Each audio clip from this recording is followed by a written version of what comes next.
রমাদানের উদ্দেশ্য হলো আমাকে তাকওয়াবান বানানো। রমাদান এসেছে আমাকে কি করার জন্য? তাকওয়াবান বানানোর জন্য। তাহলে আমি যদি এই তাকওয়াবান হতে না পারি তাহলে কি হবে?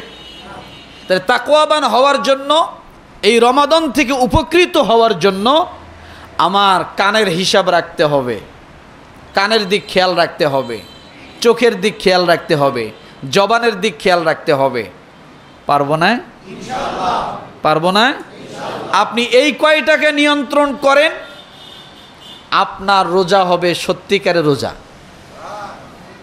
চোখ, কান আর কি? জবান।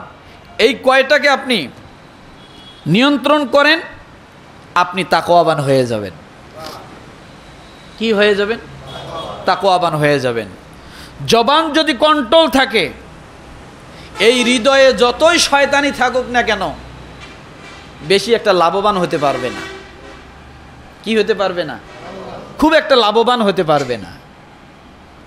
আর জবান যদি কন্ট্রোল না থাকে তাহলে এই হৃদয়ে সব সময় আপনার ক্ষতি করবে, ক্ষতির দিকে নিয়ে যাবে।